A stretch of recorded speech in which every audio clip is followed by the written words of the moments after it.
This morning, from clearing maidens to stakes success in the space of 2 starts, Better Shared claims the Gore Guineas. Jockey Amber Riddell joins us. A 50k Southern Cups bonus as Smooth Operator claims the Riverton Cup to go with his Invercargill Cup success. Like father, like son, Björn Baker follows in Dad Murray's footsteps with ATC Derby victory as Green Spaces puts exactly that on them. And how will they stop her in the north? Jolie Star booms to an impressive TJ Smith triumph, and now eyes Royal Ascot. A very good morning to you. Welcome into weigh-in after a big old Saturday of racing. The Group 1s might be done in this country, but we still saw some impressive performances and some big old races across the ditch as well. Aidan Rodley, Bruce Sherwin with me in studio, and look, it was a great day here, but geez, a booming day over in Australia. Yeah, it sure was. Australia, obviously, the first day of championships that continues next week. 4 Group 1s and 4 terrific races. They had a bit of rain there, which was obviously a little bit of dampener, but I think we saw performances from the top draw. A really good day's racing out of Riverton as well. You know, obviously there was a little bit of a track bias there that we saw leaders, especially those who were able to take advantage of an inside barrier draw, take their chances, and some really nice performances out of Ellerslie as well. So all in all, a pretty good day's racing when it wasn't one of the high build ones. No, it wasn't one of the elite days in terms of racing coverage from New Zealand, but we had some great stories out of Riverton, some good results down there, and day one of the championships, some of the best horses in Australasia. Yep, exactly right. Well, we can start here in New Zealand, though, with the Gore Guineas, won impressively by Better Shared. The first of our features, the Gore Guineas at listed level, the final leg of the Southern 3-year-old Triple Crown. Runner number 8, Better Shared for Kelvin Tyler and Amber Riddell, has the coveted inside alley. Broke the maiden last time out here. That was on a heavy 10, however. At home, she's certainly getting her chance here, but similar to Queen of Sheba, she's got to make the step up. Queen of Sheba, the inside gate, could prove to be very valuable real estate here with Better Shared as well. For the rescheduled Gore Guineas here at Riverton in the World Solar Gates, 1,200 metres ahead of them. The final chapter of this trilogy is about to be complete. Set. Racing in the Guineas. Better Shared flew out and is going to lead early. There's a charge forward as well in behind. What about Peace Matakopa Falls goes forward, along with Steezy and Champagne de Blue. The leader out in front, Better Shared, who pinged it like a greyhound, leads by a length and a half. They're really going at pace. 500 metres to go. It's Better Shared in front of Steezy. Getting a gorgeous run behind them, Queen of Sheba. Better Shared on its back, Queen of Sheba. Then Steezy, Miss Starlight and Matakopa Falls. Better Shared by 2. Then Queen of Sheba and Miss Starlight. Better Shared by a length, Queen of Sheba. It's Better Shared and Queen of Sheba. Better Shared and Amber Riddell wins. It looks as though the 8 may have just got there. The 8 Better Shared has now been confirmed as the winner for Kelvin Tyler and Amber Riddell. But that was a super ride by Amber Riddell. She took full advantage, Mark, of that inside draw. Yeah, bounced out of the machine, Better Shared today. The 2 runners coming out of maidens have run 1 and 2 in the Gore Guineas. Yeah, but she's a very fast horse, and went to Drew 1 in this inside fast lane. I was pretty sure she'd fly the gate, and I'd hoped that she would, in the perfect world, fly the gate by 2 on that every lane, and that's what they've done. And like she's bred to be fast, and she's lightning. Got pretty tight there, didn't it? But she stuck on really well. She's a genuine horse, so yeah, it was just our lucky today. But it's been a race that's been good to us. So another one that's great.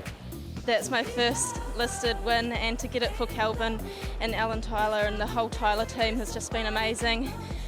They've just been such big supporters of me, and I can't thank them enough for everything they've done. She's got a lot of gate speed, so drawing gate 1 today was just the key.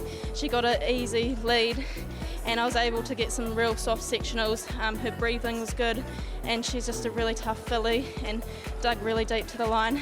Last year I had 4 winners here today, so I love it here. This is my favourite meeting.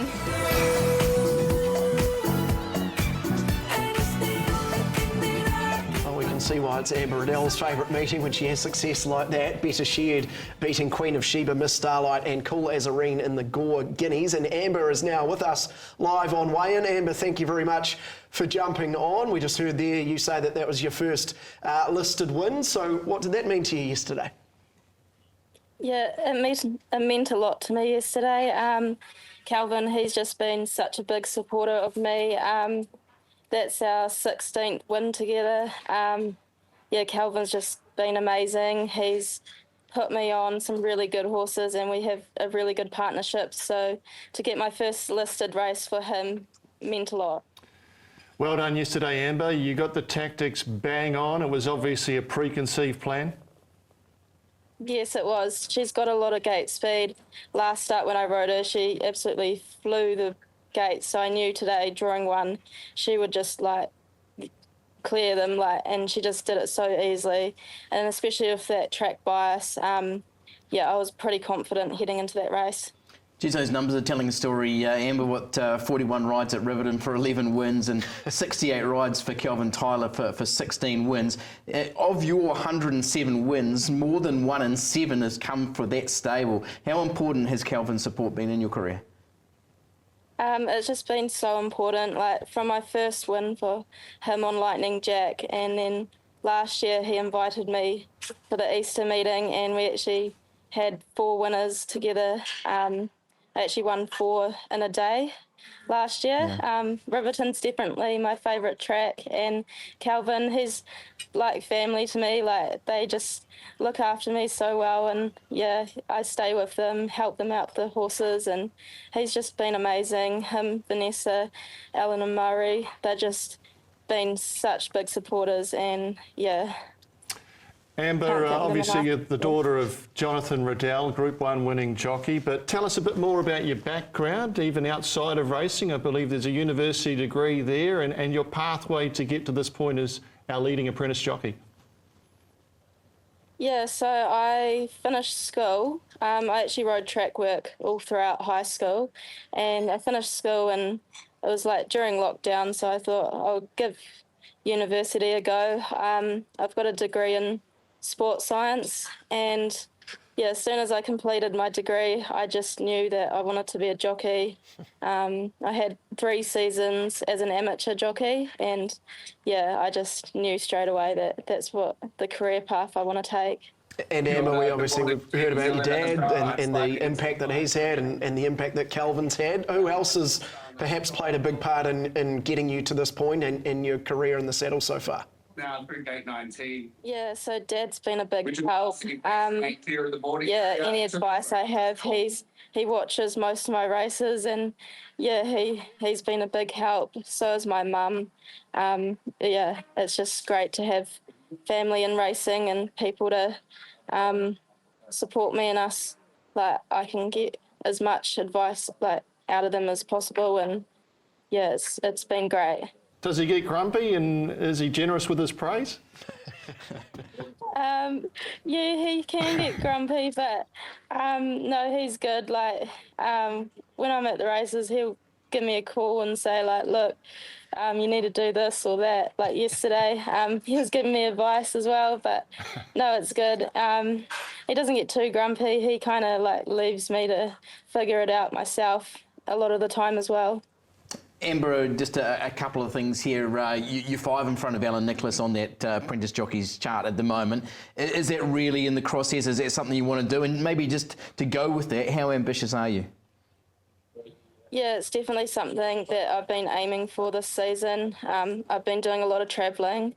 The South Island trainers have been really supportive to me, so I'm continuing to keep coming down here and just ride at as many meetings as I can around the country. Sorry, well, speaking of travelling, Amber, you're off, I think, to Wellington to then head to Brisbane for the National Apprentice Series over there. What can you tell us about that, and what does that take the form of, and how did you get that opportunity? Yeah, so about a month ago, I got a text from Kim Clapperton, my apprentice mentor, saying that I've been chosen to represent New Zealand in Queensland. And it was a big shock to me because I had no idea about it, about the series. And it's actually the first time that they've actually included New Zealand to be a part of it. So I'm really lucky and I feel really privileged to get this opportunity. I'm really looking forward to representing New Zealand and meeting all the trainers and other jockeys in Australia. It's going to be a huge opportunity, and yeah, it's definitely a dream come true. And so how does it work? I think I read that there are 6 meetings, is that right? Yeah, so there's 6 meetings a part of the series, so all the apprentices from different states compete against each other. New Zealand's just a part of this one meeting at Eagle Farm, but hopefully in the future that we'll get to be a part of it. Maybe some more New Zealanders can go over, or they could come over here. Yeah, it's quite exciting, and hopefully it can continue. Yeah, absolutely. Well, it's well deserved for you, Amber. Well done on yesterday, and safe travels over there, and the very best of luck. Thanks so much for giving up your time this morning.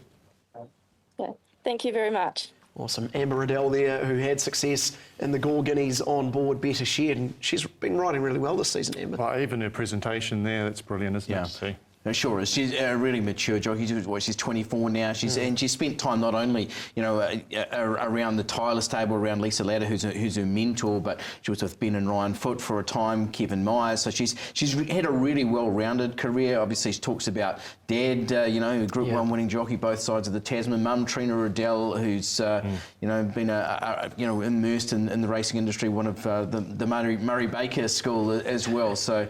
She's doing a really good job. Not only top of the apprentices, but she's 7th on the senior. So she's doing a fantastic job.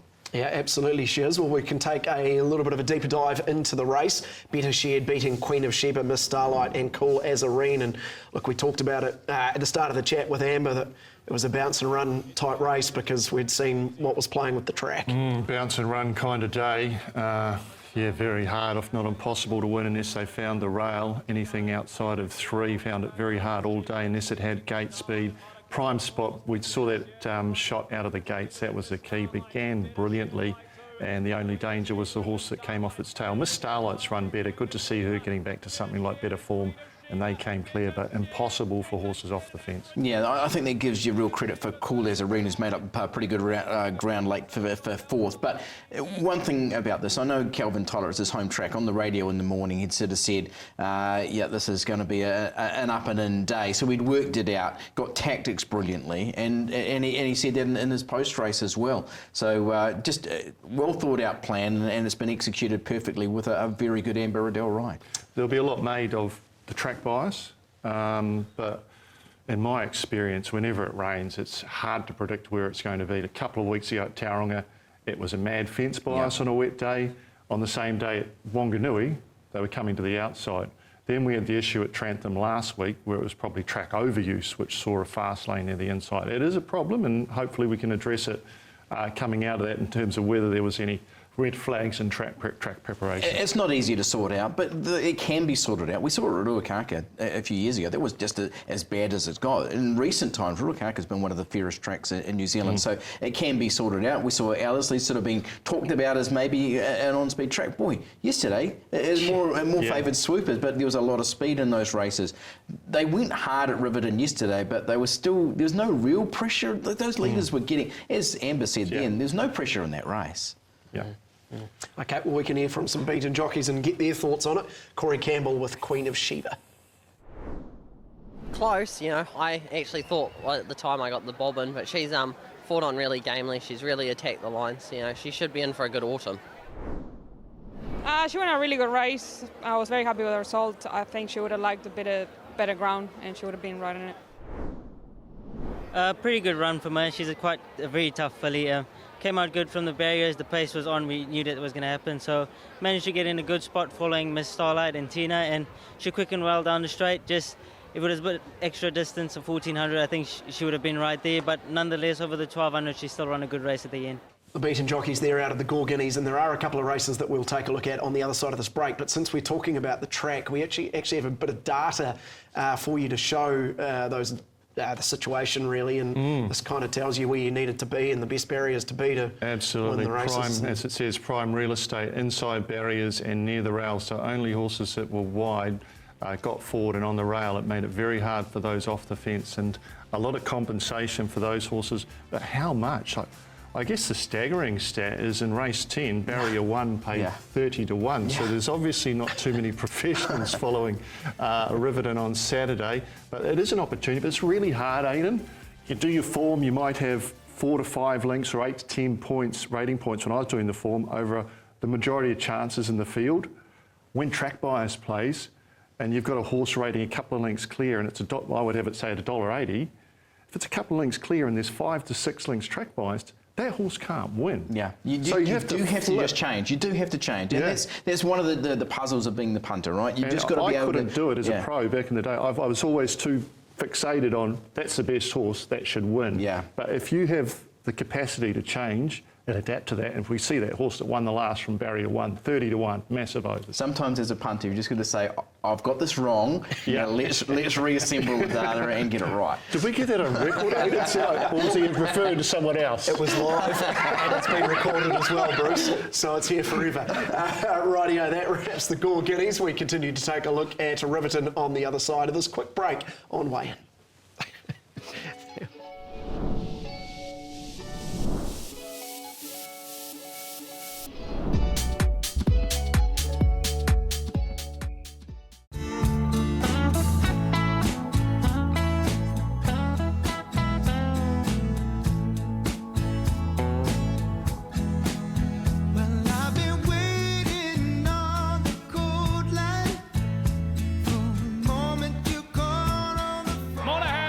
Carrier's Arms colours wins on Riverton Cup Day.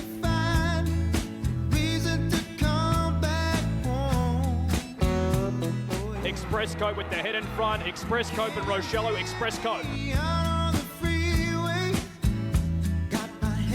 It's Thomasina Biling holding on, and Thomasina won the Franklin Stakes.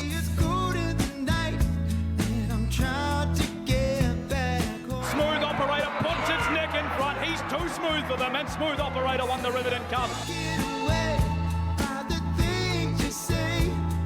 A great day of racing at Riverton. Nice to see everyone out, young and old, down in the deep south for a great day. We continue to look back at it with the Riverton Cup.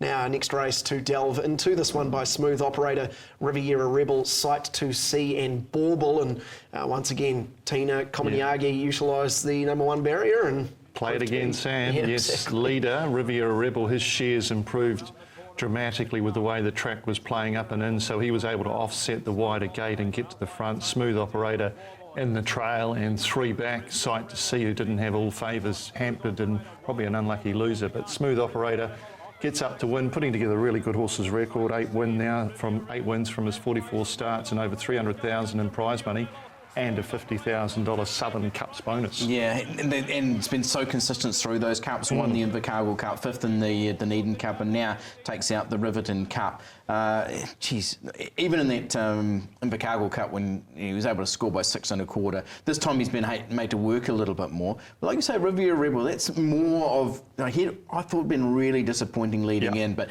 now a few weeks out from the Canterbury Gold Cup, he's a chance of going back to back in that. But a really good performance from Smooth Operator, and credit to Stephanie Faulkner. She's handled this horse beautifully. Okay, we can hear from some beaten jockeys in behind Smooth Operator, starting with Riviera Rebel, who was ridden by Krishna Madhu. He gave me his 100%. He jumped, put himself in the race. I had an easy lead. But in the down straight, I got attacked a bit early, but that didn't really worry him. He gave me a very gutsy effort. Yeah, we got into a lovely spot, 3 back the fence. She was travelling beautifully in the running. At the top of the straight, we had a little bit of interference and we were very unlucky. Just stuck to the inside because that's the best part of the track, but we haven't got a run, and it only came really late. The split came late, but she's gone huge, and yeah, she definitely won a good race, and quite proud of her. He went massive run like today. She just got tired the last 50 metres, but massive run for him today.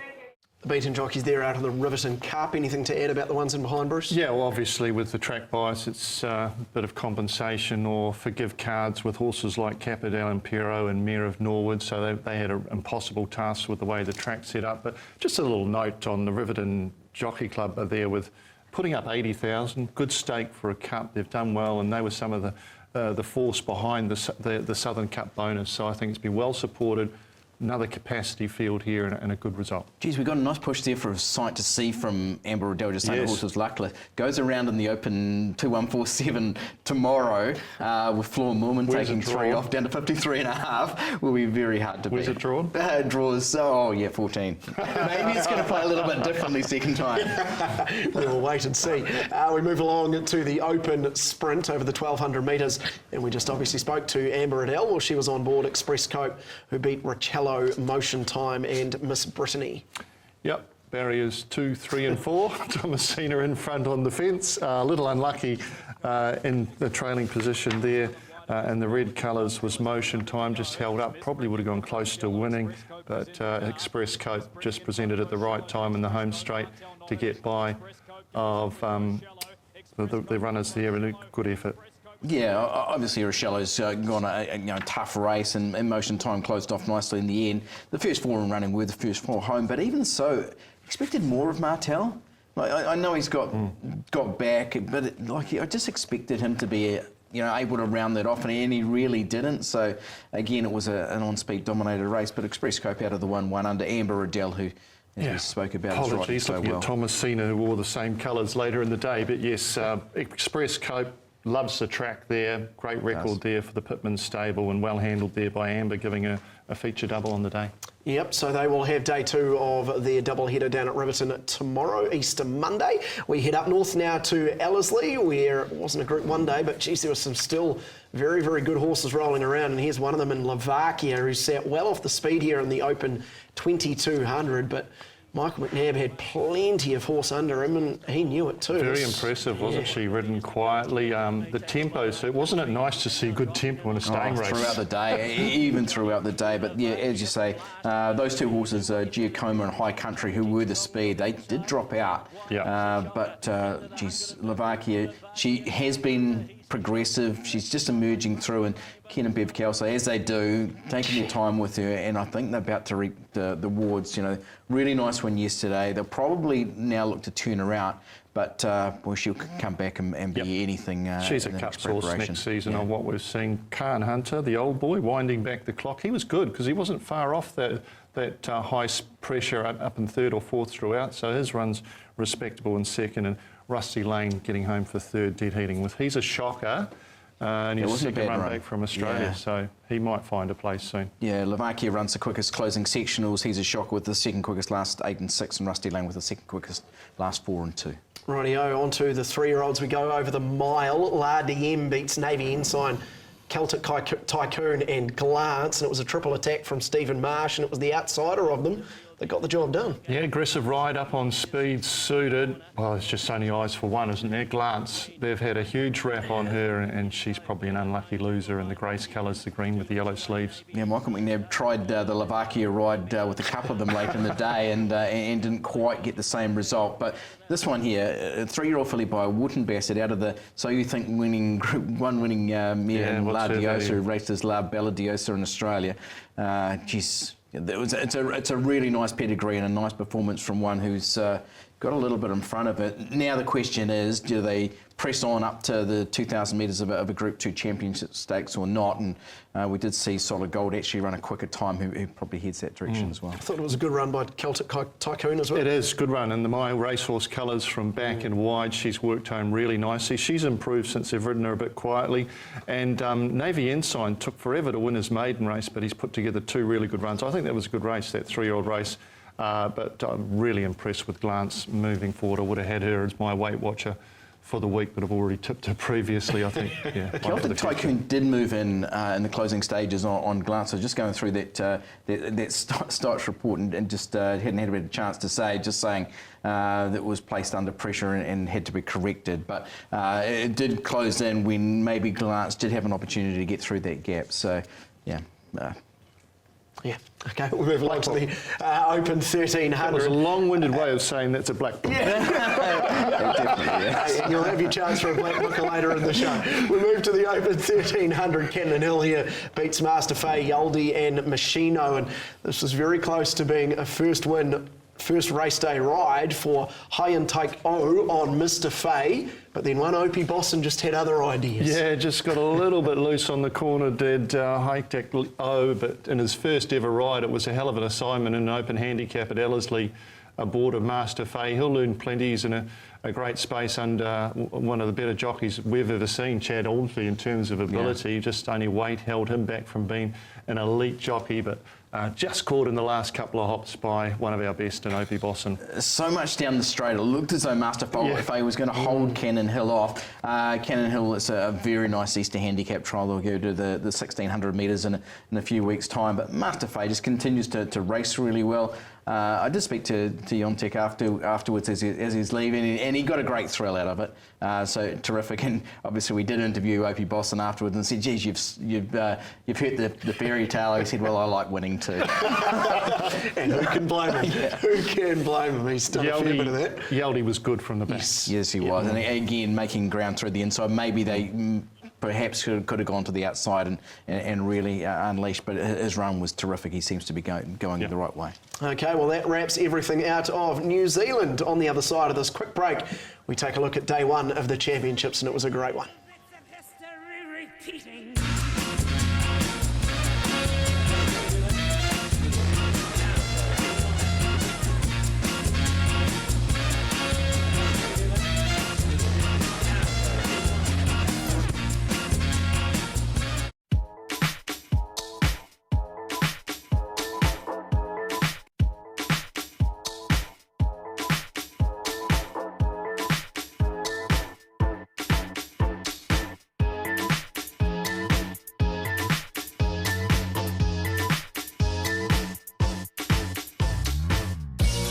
Campion d'Italia in front from Miss Chanel. Campion d'Italia won the English sires. He executed lovely today and he deserved that.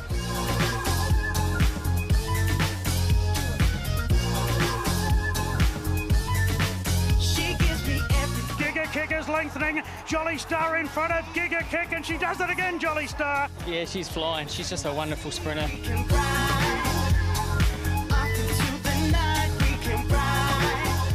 She's an alibi, is winding up down the outside, and the filly, look at her go!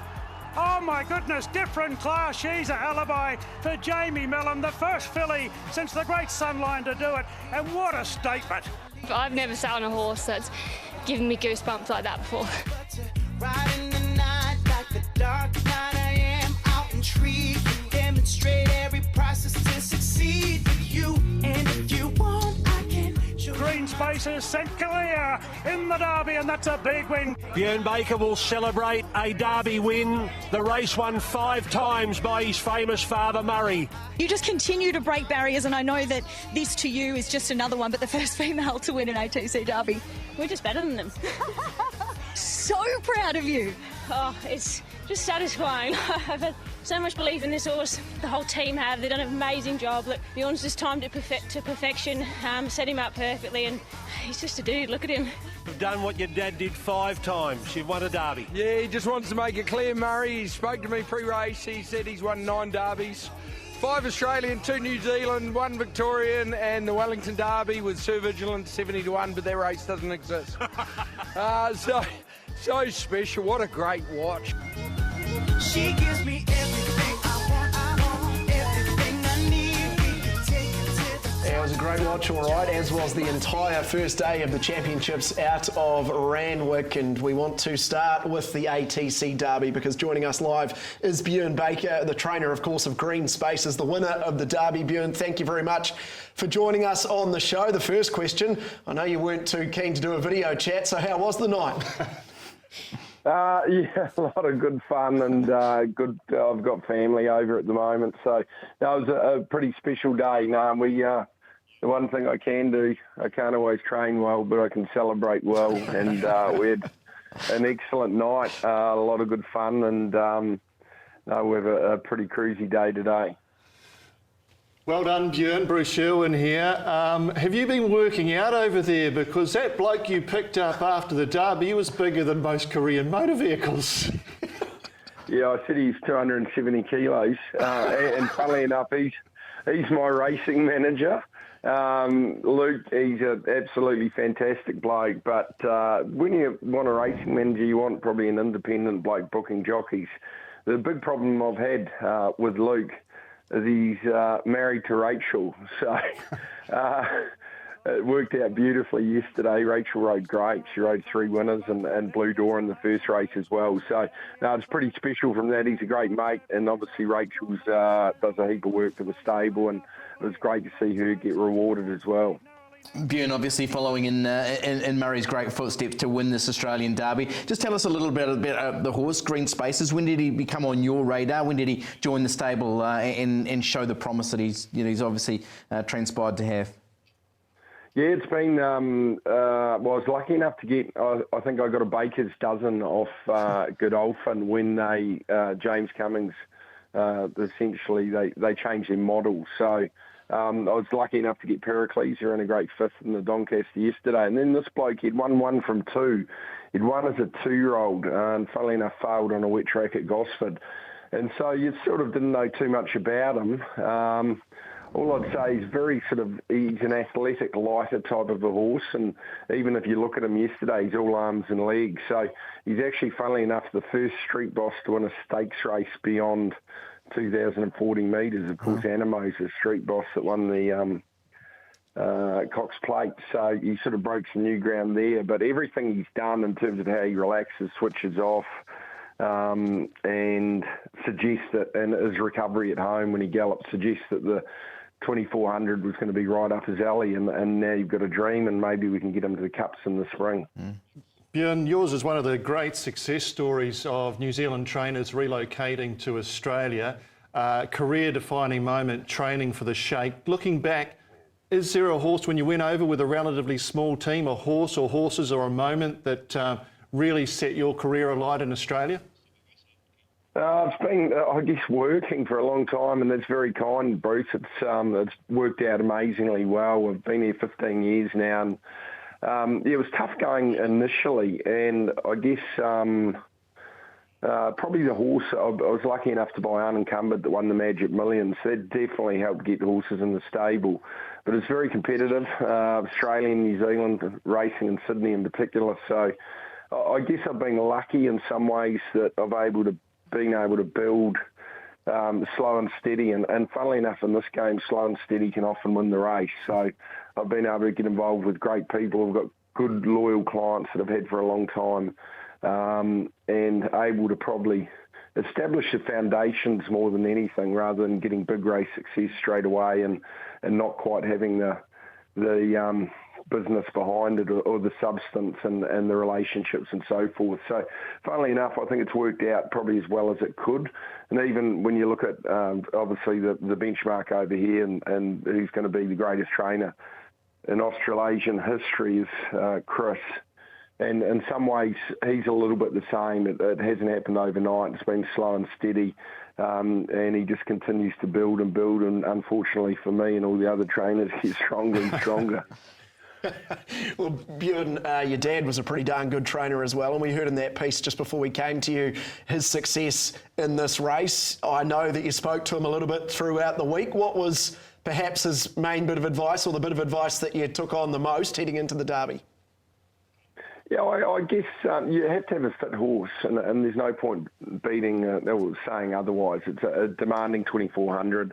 It's a big money race, generally a capacity field. And he said you make sure that they've got to be fit, and I was very mindful of that. Particularly, he was coming out of a slowly run Rosehill Guineas, where they probably didn't go that quick. And Rosehill can actually play a little bit easier than Randwick, so you go from a soft 2000 to a tough 2400. So I was very mindful of that. So he had a couple of really good gallops the end of last week, then on Tuesday, and then on Thursday I even did a little bit with him, just to make sure we take that edge off him and he relaxes. So funnily enough, Murray's 5 winners in the Derby were probably all had they were all treated very much as individuals. Some of them came through the Tulloch Stakes. Obviously the standout of those is probably Dundee. So he was a freak of a horse and so good that he didn't have to do too much on the training track. Bjorn, you've been round some nice 3-year-olds you spoke of there, Dundeel and also the Lion Tamer. Where's this horse sit in the pecking order and what's his ceiling? What are you looking at next season with a horse like this? Yeah, you've got to dream. You've got to look at those cups, Bruce. So he's been... I think his run, even I was surprised he didn't shorten up after Autumn Boys went such a good race, pardon me, in the Doncaster. I thought the form really held up from the Rosehill Guineas, and I think he's going to continue to get better. He's still, even looking at him, is still a little bit immature. He's still a colt, so I think he's got more development to come, and I'm hopefully, you never quite know how they go from 3-year-olds into open age group, but I'm confident he can at least be a player in the big cups races. Bjorn, you've had a terrific success really across the spectrum of horses you've trained. You've had the 2-year-olds you've mentioned, the Magic Millions, the Overpasses, the Steffi Magneticas, and now producing a Derby winner. Any preference, sprinters, stayers? I guess I'm an Australian. Maybe I would say I probably lean towards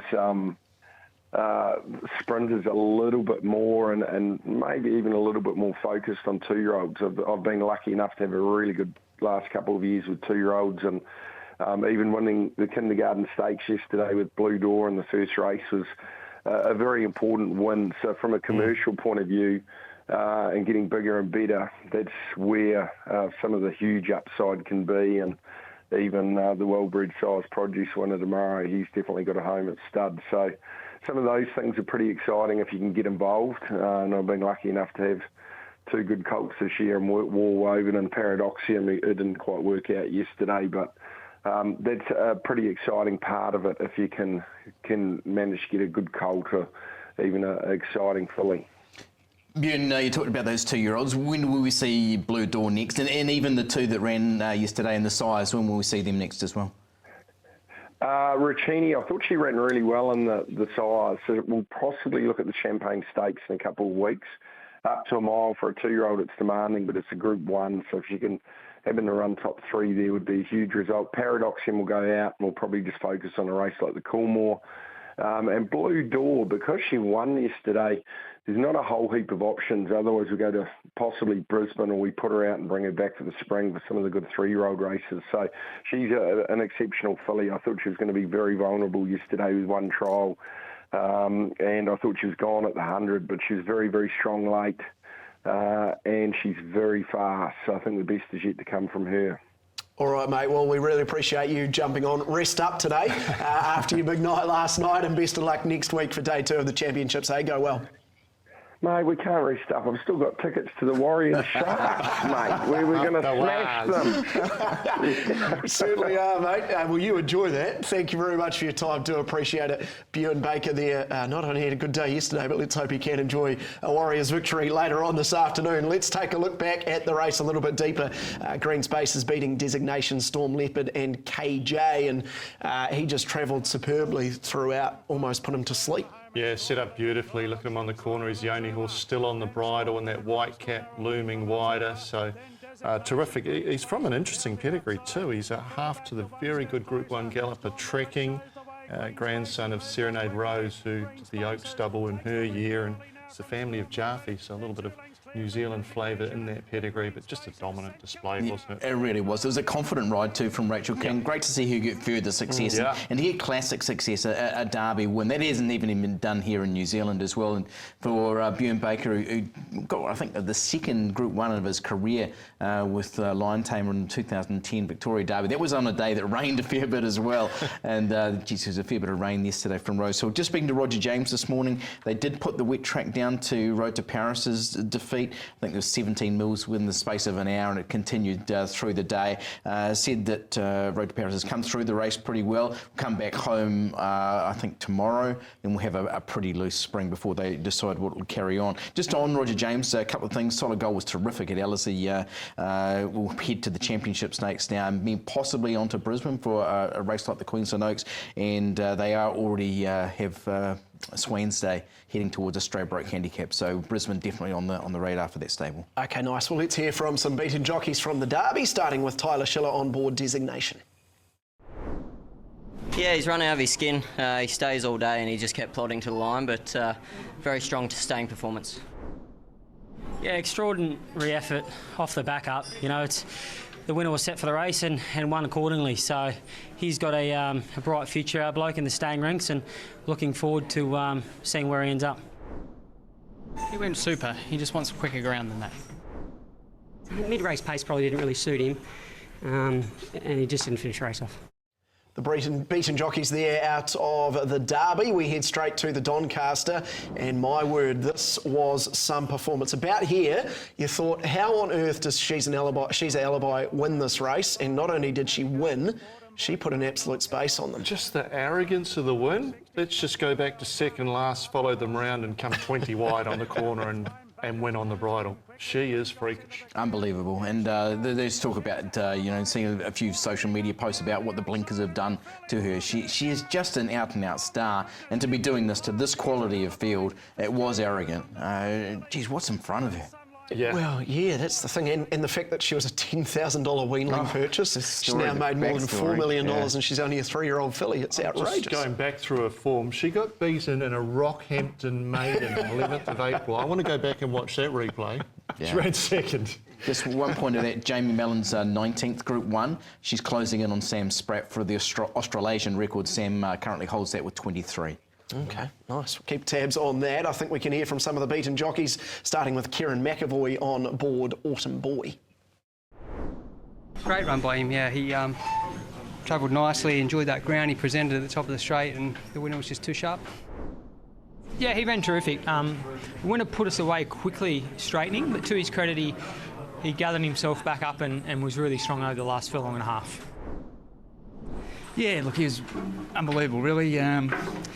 I did feel he was anchored slightly by the weight today. Like he showed his turn of foot, but those horses with the lightweights around us, we were able to sort of get away from us while we were going through our gears. But look, he fought it that right to the line. It was a great effort.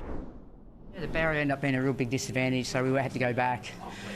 Followed up the winner, but the winner's got no weight. We got 57 on our back, and he stayed on really well. Got on behind the eventual second horse in the straight, but he felt his weight under the way we had to be ridden from the barrier today.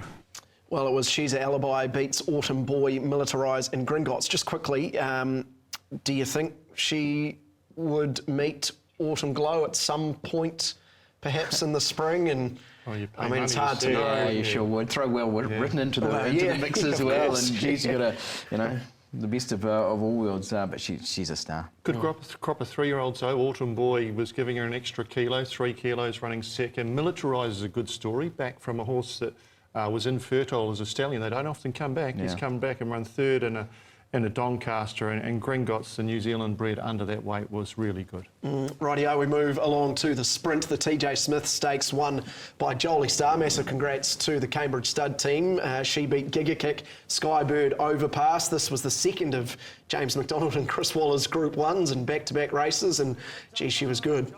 Yeah, she's established herself as one of the elite sprinters in Australasia and heading to Royal Ascot, so love to see her in action up there. And this was a terrific field. It had depth from top to bottom. 10 Tyrus, perhaps a forgive on the ground out the back there. Briasa, the winner from last year, and Jimmy Starr working home out wide, but she was terrific, and she does seem to have gone to a new level this prep. She just keeps on doing this, doesn't she? Now 10 from 21. She does it on all track conditions, and she just knows when the big occasion's there. TJ Smith is, it's regarded as the autumn Everest, and she was really good. Again, those Group 1 records for Waller and McDonald. I think it's only 6 away now for Chris Waller hitting 200 Group 1s, and James McDonald now to 134 just extends his record. Congratulations to Sir Brendan and Lady Jo celebrating a 28th wedding anniversary, and what a good present that was. Yeah, not a bad way to do it, that's for sure. Congratulations, team. Rightio, let's hear from some beaten jockeys. Zach Purton on board Giga Kick. Yeah, great run, really good effort. I thought he had it at the 150, but he sort of just peaked on his run a little bit. Yeah, look, she went super. Thought we had a nice enough run. Probably just peaked the run a little bit with 50 to go. He's back on track and he'll be peaking third up. Yeah, look, he began well, but never really travelled for me. I sort of got a chance to get off the fence, but I was sort of upping him most of the way just to get on the bridle. He travelled just before the bend and they sprinted left again. Whether it was ground, he didn't get through it, but he didn't help me much. He didn't travel at all through the run. The beaten jockeys there out of the TJ Smith Stakes, Jolie Star beating Giga Kick, Skybird and Overpass. And the last Group 1 of the first day of the championships that we can take a look at is for the 2-year-olds. Campione d'Italia, Miss Chanel and Fireball was how they finished in terms of 1, 2 and 3. And look, it was quite the interview from Jerry Harvey post-race, but this has set this horse up for a good career at start. What a great ride too from James McDonald. If you want to go back and watch it from the start, he was third last early, and he just snuck positions close to the inside to be close enough and fifth on the turn. And commercially wise, one of the most important races of the day, a 2-year-old colt by Schnitzel, a $500,000 purchase who ran fourth in the slipper, establishes a place for himself at stud, a race that was won by Animo back in 2021. So it's got a decent honour roll, and a Group 1 winning size winner gets his place and his opportunity at stud in the future. Just love the way he quickened at the 200 metres, and obviously he was very good in the slipper, coming from a long way back to finish fourth the previous week. Yeah, Jerry Harvey obviously is pretty colourful with his language in a couple of those interviews. You can still go and see them on social media, but you won't be seeing them on the show. Well, we did ask, but no, probably best we don't show you that. But if you do want to find it, you can definitely do that. That wraps the action out of Australia Day 1 of the championships done and dusted, although I think actually I've jumped into myself because we can hear from some beaten jockeys out of the English size. Yeah, there's not been as tough as her. Very gallant effort. She just copped the check at the start. It was a bit further back, but she had a lovely uninterrupted run through into it. She was strong right through the line. Yeah, he ran extremely well. He's a lovely colt, and just the draw made it a little bit tricky for him, but very gallant in defeat. She flew out the gates probably even better than I thought she was going to. Travelled well through the track, but just the last 100 metres when I let her really go, she just sank in that track a bit. The horse ran huge, made an error in judgment in trying to cut the corner and didn't get a run through, and then he was held up and got home good late. They're out of the English size, the 2-year-old Group 1. That does indeed wrap the Australian action. Don't forget, team, tomorrow over in Hong Kong, we see Kaying Rising roll around again for 19 in a row. Yeah, and he's not going to Ascot. That was, of course, an April Fool's joke, which even caught out Chris Waller. They even were reconsidering Jolly Star going to Ascot if he was going, but they got caught as well. The joys of April Fools, eh? Anyone can get you at any time. Rightio, we will take a break this time. On the other side, we catch up with our moments of the week and our Weight Watchers as well.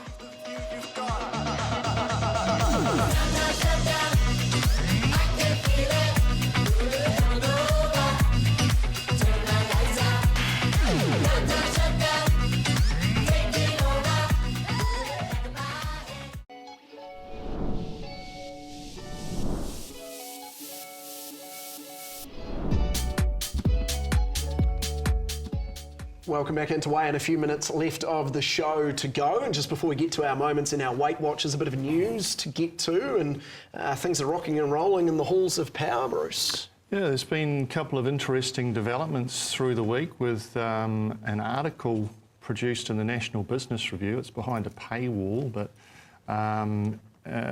warning of an unsustainable and loops of decay was the heading for the article in the NBR, and it's a leaked report for the Ministerial Advisory Committee, and Winston Peters Racing Ministerial Advisory Committee is chaired by Sir Peter Vella, Sir Brendan Lindsay, Greg Tomlinson, Mark Chittick, Ken Brecken and Steve Thompson from Harness and Chris Waller. That report's been leaked to the NBR. Some pretty concerning developments, a decline in the horse numbers and race numbers, obviously, we're seeing that, and the likelihood that NZTR and HRNZ will have exhausted their reserves by 27-28 when we come off the minimum guarantees, and they've made a couple of recommendations. We've only seen parts of that released in that NBR article.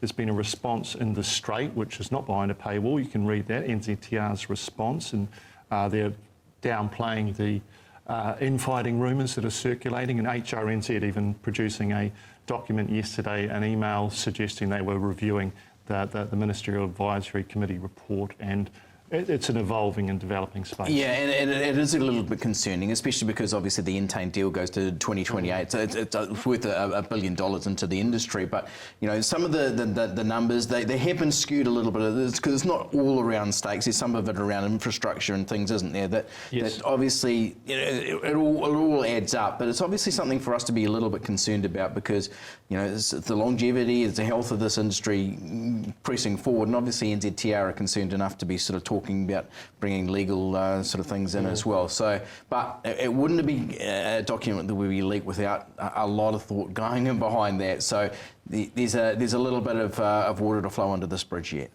And no one's really commenting at this point either. They're from TAB or Winston Peters says he's yet to go through it thoroughly. I'm not even sure it's been officially presented to him. But it's an evolving piece, and we'll see what path it takes. Also, a bit of jockey news coming up this week. Lily Sutherland due to return. Sutherland, great to see her back. Last season's champion apprentice. She's had a battle back after a track work injury, and she takes rides tomorrow at Wanganui. And a get well message to Jasmine Fawcett, who's been doing really well. Hasn't she turned her career around? Really well. Unfortunately, a freakish track work accident will see her out with a broken back for some time. So speedy recovery, Jasmine. And even on some wedding bells ringing. Ryan Elliott and Holly Wynyard married this weekend. Well done, team. Yeah, congratulations to them too. We went around on a track work on Wednesday, said you got a best bet for us, and said no, best bet is that we're getting married. So they're off and did that themselves. So that's fantastic. Yeah, thoughts obviously with Jasmine. I think it was just a track work injury where a horse sort of T-boned another as they're going out to work, which is you know, by all accounts it's not too serious. I think it's just a fractured vertebrae. And just going back into Lily Sutherland, I think they've done the right thing. You know, head injuries take time. They take a long time to heal. We've seen that with Jamie Mellon, with obviously who else was the other jockey in Melbourne, who's Ethan Brown, who's had that, and we saw it with Michael Walker. There's so many jockeys who, you know, they just need time. Head injuries take a long time to recover, and you just don't want to be getting out there too soon. She's been on the sidelines for a fair while, Lily, and we know she's showed herself to be a jockey of real calibre when she was riding last. Welcome return. Yep, well said. Rightio, we move into our moments of the week. First up, and Aidan, you're first. Yeah, I'm just going to take you back to Sydney yesterday, and fantastic to see these colours, the colours that have sort of injected so much into New Zealand racing in recent times with Sir Brendan and Lady Jo Lindsay there with Jolie Starr. She's just putting together such a record, and she just keeps on stepping up, and you know, remember 1,000 Guineas win. Now she's established herself among the best sprinters in Australia. So off now to Jubilee Stakes at Royal Ascot, and of course it was a race that these colours were successful with in 2020 with Hello Yum Zane, and wouldn't it be great to see her do it again? Very much so. Bruce, you're up. Well, sometimes in racing, a race is more than just a horse race. It's Lowly Maiden yesterday at Riverton, and it meant a lot to Kelly Shearing in the post-race, and then later we heard the interview where this horse, Baker's Dozen, the paddock mate, had died in what was a freakish medical event through the week. So this meant a lot to them, and that was special. I like that. Yeah, a really cool moment. Great moment, absolutely. I'm heading back across the ditch for She's a Alibi. Watching this race, I was jaw on the floor sort of stuff with what she did to them, and the first filly since Sunline to win the race. 1999, I think, was when Sunline won it, so long time, and my word, she just put them away, so cannot wait to see what she has in store for her, and hopefully that meeting with Autumn Glow comes at some stage in the near future. It's the best advertisement for racing, isn't it? You have a superstar, you come out and have a commanding performance like that, and long may that continue. Exactly right. All right, we move into our Weight Watchers, where we try and find you a winner out of the races, perhaps the ones who have finished in behind. But Aidan, I believe you're first again. Yeah, I'm going to go for Imperative here. Obviously, we did see it was an up-and-in day at Riverton yesterday. I thought this one from outside the top six and running, closing off really strongly, was terrific. 6-year-old mare by Gibberlines with the Andertons, and that was a really nice win. Just a third and 21 starts, but suggests that you get back to a more even playing field, and it might be just more of the same. I really wanted to go Glance, but I've already had her previously. This is a horse worth following. I think the race is worth following. Utopic Warrior on debut had been good at the trials, and he kind of clocks off late. He was an expensive, ready-to-run purchase who probably has a future in Hong Kong, but this horse is easing up the ground and just misses. And I even think the third horse will be winning, Manolette, pretty smartly as well. I think a good race, but Deprive had the red flashing light. Well, that leads nicely into mine because Kelly Van Dyke trained Utopic Warrior, and she also trains this runner who has hit and run and stood at the gates and missed them by 5 or so lengths. And look at the way that this horse finishes off this race, hitting the line nicely for 4th out wide. I thought it was a big run, and a feeling from me anyway that a win might not be too far away for that horse. So here we go, wrapping our Weight Watchers. Aidan with Imperative, Bruce with Deprive, and I am with Kelly Van Dyke's runner, Hit and Run. Rightio, that wraps everything out of weigh-in. Looking forward to day 2 of the championships next weekend, team. It'll be another cracker, I suspect, seeing some of the best roll around. Great time of the year. Good day of racing at Riccarton as well. Southern Alps, which is the last of the innovation races there, but also a couple of stakes races on that card as well. And it's Hawke's Bay Cup and City of Napier Sprint. I think this year is at Wanganui. Yep, good day of racing coming. Yep, don't forget Easter Monday racing as well. Speaking of Easter, it is time for some chocolates. Hope you have a good Easter yourselves. We'll see you same time next week.